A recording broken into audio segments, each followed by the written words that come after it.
Yeah, well, I mean, tell me more about the roster, bro, because we got 360 the label. You're kind of on your mogul shit right now, but Yeah. I think what's interesting about it is, like, I don't know what it is, bro. Me and Honcho were chatting about this, and I feel like you just got some of the most buzzing artists, like the artists that people are really excited about. Yeah, Like AB, yeah, when his tape dropped, that was just I was just seeing it everywhere. It's a yeah, fire tape, yeah, but it was just something about the energy around him. Like Twin S only had that one. I mean, he's had a couple other tunes out, but yeah, like that main plugged in, and then yeah, he got yeah. sent back to jail, and that was like 3 million views. They are. I feel like, what is it that you're doing where you're picking the perfect people, or is it just natural, organic? It is a bit of both, isn't it? Really, to be honest. But it's like not just me. I work with like a whole team of people that kind of like pull all the major stuff off, and that. Do you know what I'm saying? I'm just part of like the creative, and you know, I'm head of A&R at the label. It's quite a big job, isn't it? Really, to be That is, honest. bro. Like, That is, bro. it's quite a big job. But I'm like the guy who goes out and gets these guys, signs them, makes them comfortable, and just lets them know that what's expected of them, what we need from them to be able to make this work. Otherwise, it's like you can't be at the end of it saying, "Oh, like everyone loves to blame the label, innit?" Yeah. Like it's just a known thing, and then like there's a stereotype of a frustrated artist blaming the label for his flops or his Yeah. whatever, innit? He ain't having the success that he wants. So like I've been in that frustrated artist space and phase myself. So make it clear to my artists like this ain't the label where you can do that. Like, you ain't trying to blame man or put your shit on man. Like we're only trying to help you. There's a whole team of people dedicated every day to working your music and helping you. And the moment someone does it, it feels like work, and it feels like someone that man's actually fucking working for somebody. Because these are my friends, innit? Yeah. I don't want to work for my friend. I don't want to work for me. Like when I sign you, I ain't your boss. Yeah. You know what I'm saying? So, yeah, man. I just basically keep it like I wouldn't just sign someone because they're popping or because they're like even just because they're street, like just because like they're authentic on the roads. Like it's a whole combination of everything. But the main ethos of it all is that like you've had enough of that life, innit? And you're ready to make the transition into this life that you can clearly see me living. Yeah.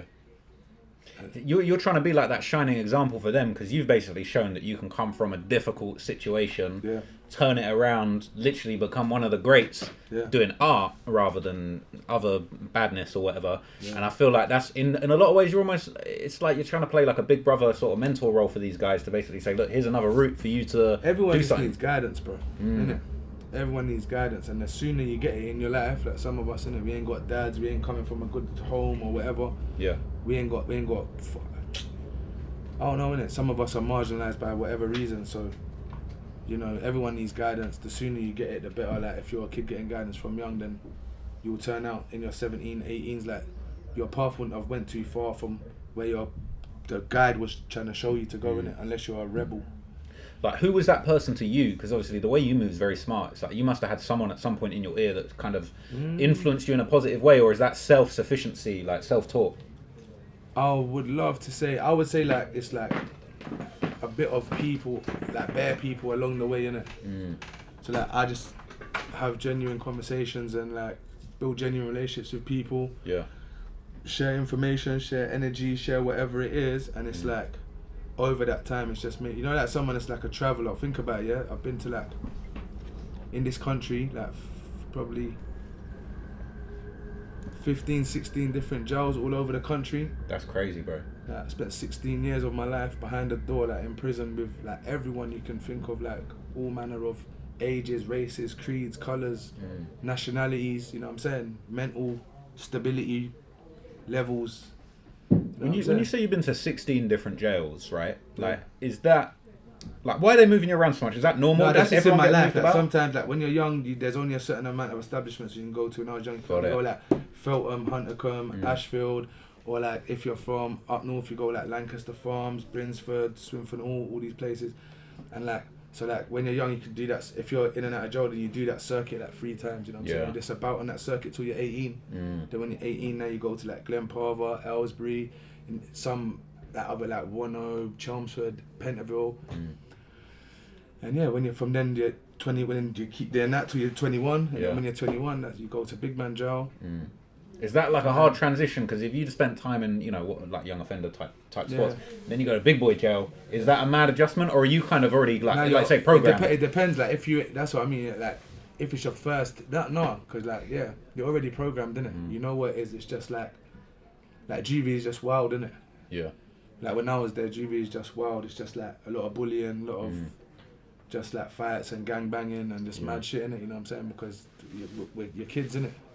And then like as you get older, then it becomes less about like gang banging in the jail, more about like who controls the flow of everything coming into the jail, innit? And who's making the money in the jail and la la la la la. And then that's usually run by gangs and shit anyway. So it's just gang shit. What would you say is the worst jail you've been to? The worst jail that I've been to for like violence. Yeah. The worst jail I've been to for violence was probably Ellsbury when I was younger, innit? That's where I first met KB. The artist KB. That's where I first met KB. He's Cody Looney. So many of my friends, like, you know what I'm saying? That's where I met Gora, Sneak Bro's brethren, Gora, who died. Rest in peace, Gora. Yeah, man. There's so many greats that was in them shit places, bro. And even like people that have probably gone on to do great things with their life in business or just like have families and shit that you never see again as well. Like you'd be best friends for a year and a half. Yeah. You never see a motherfucker again, bro. I remember I read, I don't know if you've ever seen it, but Lil Wayne wrote a book about his time when he was in Rikers. When he got that gun case and he was talking about these people he just got to know for years and he left and he was like, never saw him again. I'm not trying to see him again. I'm putting that to rest. But them people meant the world to me when I was there. Yeah, man, it's crazy. But the honest truth for me and probably a lot of people is like, even right now as an adult man, a lot of my best and closest relationships with people that I have right now are from people that I met in prison, like over my life, over the course of my life. Because like you're bonded by trauma, you're bonded by like basically say like this is the only drink we got, it's a dilute juice, there's that much left, there's 2 of us locked in the cell. Bro, we're gonna like literally have the most minuscule bit of the dilute each, fill it up with a dirty tap water, lukewarm. Yeah. And we're gonna drink it like it's champagne. Yeah. You know what I mean? So it's like, most of it. Bro, so it's like you can't go from that to them being selfish. You know what I'm saying? Like you would have been, if otherwise you'd be the guy that wouldn't have shared your juice, innit? And then you probably would have got beat up and it taken from you, probably, maybe. Or like if your pad mate was like, unless you was like the boss, unless it was the boss of the cell's juice. If you weren't the boss of the cell. There's always a boss of the cell. There's always a boss of the cell? Yeah, unless it's 2 friends, innit?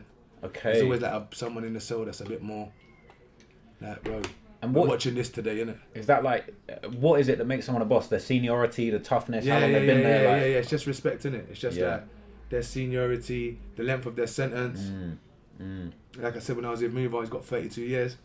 As far as I'm concerned, mate, I'll sleep on the fucking floor. Yeah. You know what I mean? If you want both beds, you can have them. Yeah. Like, what the hell? This is your yard. You know what I mean? That's crazy, bro. Yeah. So like when it comes to jail, bro, like I kind of said it to you before, I was sort of joking, but like on a serious tip, like if I was actually, bro, if I was gonna have to do some time, bro, for the first time, like what are the rules and the regulations of like you need to know before you go in there? Like, do not do this. Don't be false claiming sets and open that, please, bro. Don't be doing this gang, like this fake gang thing, saying you're from somewhere. Or if you're from somewhere, don't be denying your places. Yeah. Don't be denying your hood. Don't be denying your brethrens. Don't be all of a sudden coming here now and then now you're renouncing the whole situation and whatever. You gotta stand on what you gotta stand on. And bro, like keep yourself to yourself. Don't be doing no gang shit. Don't be borrowing, lending nothing off no one. Don't be smoking no spice. Don't be taking no drugs. If you didn't have a drug problem before you went in jail, don't get one while you're in jail. Bro, what's the deal with spice, bro? Because I like weed. Like, I don't even know what spice really. I don't even know what that is. I guess it's like it's trying to be weed. It started as it used to be green, bro. It started as synthetic cannabis. Like it was like that's what they call it, innit? They call it synthetic cannabis. I only really know spice. Like I've seen bare videos of like Spice Head in jail compilation type shit. You ever see shit like that? Pancho, sit here and watch the Spice Head one second. Spice Head in jail. You seen the Spice Heads before? Nah, never, bro. Actually, I'll be seeing. Look, prison inmate high on spice having a bad trip. Full video. Crazy. Wait, let me get this up so that people can see. They're gonna get you demonetized, isn't it? Wait, let's see. No, this looks clear. What is it? What is it? What is it? What is it? Nah, that's not looking like any type of fun, bro. Nah, that's not it. You don't want to be smoking that. I don't want to be giving that to people. Nothing. Bruh. Rockstar.